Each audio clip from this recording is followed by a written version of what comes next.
Welcome to our vibrant network of governance, risk, compliance, and cybersecurity leaders. We share cutting-edge insights, best practices, and innovative strategies to empower professionals in navigating the dynamic cyber threat landscape. Join Circulo de CISO to ignite resilience and data protection across industries.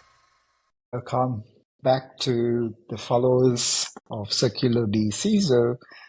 And we've had a fairly interesting conversation. We talked about ethical hacking. We talked about vulnerability assessment and the role of ethical hackers. We also spoke about the intent of penetration testing.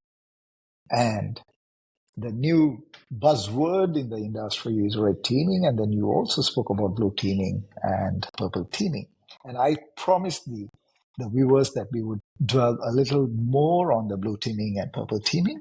And the context I want to set for this conversation is the threat landscape is rapidly evolving by the minute. So we can't have a fixed strategy for defense and say, hey, this is the way we're going to act. So that landscape is changing, and persistent threats are also increasing. And sometimes people look at a graph and say, hey, it's going down. So it's like the sea receding before it actually forms into a bigger wave and hit a tsunami kind of an attack, right? So sometimes we also say that, it's calm before a huge storm. So I just want you to take this time, Chathura, to, paint the picture for the viewers. What should they be doing from an offensive security perspective? It doesn't have to be offensive at all, but how would they actually build a resilient organization to test what they have implemented? I know I've asked you a very broad question, but I believe in you that you are in a better position to put this into context. Chathura, over to you. Thanks, Sujit. And I think, end of the day, resiliency is heart of everything we do. Either it's offensive or not offensive, non-technical, technical cyber. Resilience of the business is pretty much the whole point of why we do things, right? So, in other words, it's important. So we talk about APTs. So what are APTs? APTs are, it could be state sponsored, it could be financially motivated. These are the sort of threat actors you don't want to get the attention with, right? So they have they motivated by, could be a political, or could be a social economic, or it could be sometimes just financial. Right. So depending on the motive of this group, but there's one thing is sure, they will not give up until they get what they want. Right. So how regardless of how hard you try, the idea is that they'll get in. Right. So that's how the security works. Like you can make the adversary work harder and then buy time to increase your detection capability and then decrease that response interval. That's all you can do, right? So that's where, we have that defense in depth sort of a mentality comes in. So then if this control fail, there are other controls to compensate and then detects to mitigate the risk to a degree, right? So then you ask about resiliency. So resiliency is, what's the definition of resilience? It's like, you get a punch, right? You fall down, and the idea is you get back. But how you get back? It's what's important, right? So in these exercises, the Bank of England in the UK, so they mandate a framework called CBEST. So CBEST is about, in the UK, the testing resilience of the financial services organization. Similarly, we have a framework called TIBA in Netherlands, and we do have one called CURI in Australia by Reserve Bank of Australia and Council of Financial Regulators to do cybersecurity resilient testing, right? So how we do these things here is that we're not just purely red teaming. We call it intelligence-driven pen testing. Oh, red teaming. So intelligence-driven, what is this intelligence-driven? Intelligence-driven is understand from cyber intelligence point of view, who are those APT groups target me as a financial institution, any institution, right? And what's the relevant type of attack, or what's the relevant type of attack scenarios I would likely to be experienced by these threat actors? Then let's simulate these kind of scenarios and see how the cyber resilience and business resilience of my organization.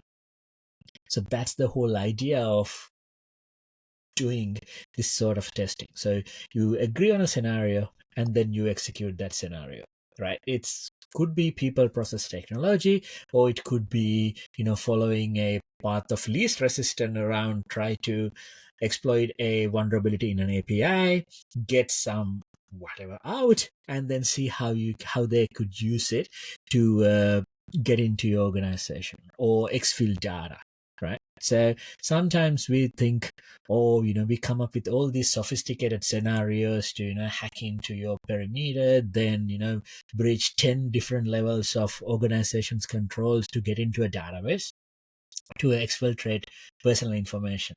But some developer may create a test system out there in the internet without having any authentication, which expose all that database back to the internet via an API.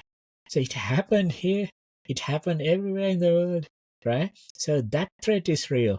So that's why we need this intelligent-driven aspect. It's not about doing cool attacks. It's about doing relevant attack to you, to your organization, and then simulate it. Once you simulate it, then you'll understand, do we have preventive control? Do we have detective control? Do we have response control, right? So then you drill down this scenario and see where you actually fail, where your control failed, and then try to map it out. So that's like a red team.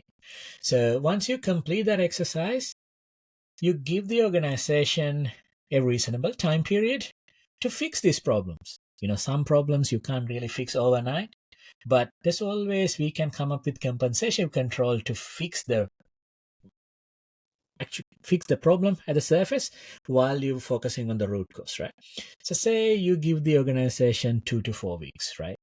And then what you're going to do, you do something called replaying that scenario. So initially you executed that scenario over a period of few months, but now you're not going to spend all this few months period. You'll do it in a day or a couple of hours.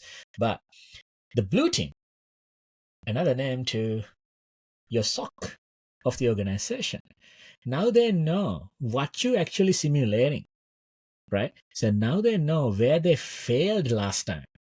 So now what you're trying to assess in this purple teaming approach is that, have we uplift our controls to actually pick these things up, right? So the idea is you take that collaborative approach to make sure you detect all of that, right? So if you're not detecting these attacks when you're doing the purple teaming stage, then you have serious problems, right? Because this is not unannounced. This is pure white box sort of an approach, right? A collaborative approach. You should be seeing this. If you're not seeing this, then you need to work with your red team or the service provider to figure out, hey, are you doing some fancy magic, or I just don't have the right control, right? So it's come down to that. And then that way you build that entire organizational security as a whole. Now we need to talk about the business resilience a bit, because, before I start the question, answer to the Sujit's question, I said about, business continuity and non-technical cyber, right?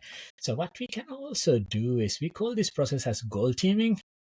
We tabletop this particular scenario to the executive.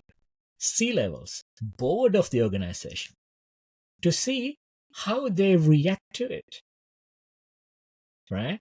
So we draft, we say, okay, so the scenario is there's something called API that exposed in the internet. Bad actors did bad things. Now all our customer data out there. What do we do? All right. So we'll see how that gonna unravel.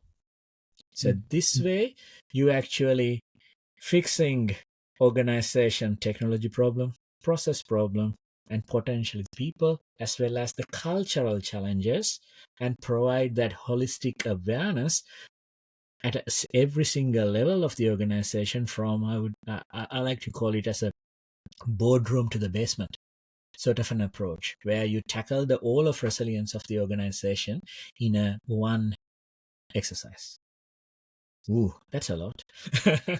Absolutely. And I like what you just said, the last few words, boardroom to the basement, right? It should be a tagline for my next whatever conversation I'm going to have. But you brought out a lot of things like what was going through my mind is, hey, we have all these documented business continuity plans and disaster recovery plans, and none of them are going to scale. Yeah. Because those plans are not designed to address the emerging threat landscape, which is a scenario based. For the example you gave, you have an API and it gets exploited, and you know what are the different points or what are the different control weaknesses which could probably arise in this whole process. So which preventive controls could fail, which detective controls could fail, or for example, it could be a process which could actually fail. Yeah, So I guess the organizations have to go back to the drawing board and start having this map which they need to draw up. Okay, how are you going to have the boardroom to the basement? And at 100%. different layers, right? Where you bring in the business, where you bring the tech teams and the different experts to do this. And I also firmly believe security is no longer an individual sport. It's a team sport. Yeah, 100%. Right? And in a team sport, you have people who are not directly in your team, but they are external to your team. Like the Correct. coaches, the physiotherapists, the doctors, the physical, the dietitians. Right? So you bring all these people into play.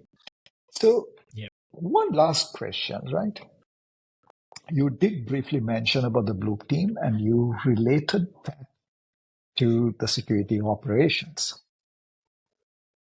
Now, where does the tools and technology come into play here? Or do we take that as a separate conversation? Oh, well, no. We can look at from like a defensive tooling point of view, right? So SOC Right. can't operate with the right technology. You need to have right people, skilled people. Look at those tools. So tools need to be correctly configured, and it also have to be the right tool which fit for purpose and also been monitored by the right personnel who understand and can interpret what they're seeing in the screen. Right? So if you build a sort of a monitoring system and not all the organizational traffic flows through that system, then you're not monitoring all of organization, right? And sometimes in incident response, we see this majority of the times when you go to organization, we know the hack happened, but when we ask like, do we have logs? People are like, oh yeah, we have logs. And then when we actually trying to collect the logs been overwritten like 2 months ago, right? So we just need to be very mindful. Checkbox security. That's what it is. Somebody said you need to have logs. Somebody said you need to retain it, but nobody looked at it holistically and said, hey, this is the amount of data I need to have in order for me able to, do a forensics exercise to uncover as to Yeah. what exactly happened, or even correlate real time to understand what happened 6 months What's ago. going on? Yeah. Yeah. Absolutely. Correct. Right. So the question around that tools, it does play a huge role because, in today's world, this tools there to help the personnel to accelerate, right? Even like, we have now, the buzzword is AI built into all this detection tool. Of course, we need to have that AI to fast track our responses, fast track that dwell time of responding to an actual incident, right? So we need all the technology we can get in order to reinforce that human who will look at the screens. Since you mentioned about AI, I would also like to emphasize AI right now is only an assistant. It can assist. It will aid the process. It will aid the humans who are out there doing the job. If they have to sift through 1,000,000 alerts, the tool, the techniques can identify and filter it and say, here are 10 alerts which you need to focus on. And I don't 100%. think we are yet there to leave it to the tool to do everything for us or the technology to do everything for us. Right? So I guess that loop of feedback is yet to be established and reinforced. Right? Yeah. Chathura, very interesting conversation. And I would say we can go on and go on because I think we are both passionate about this specific topic.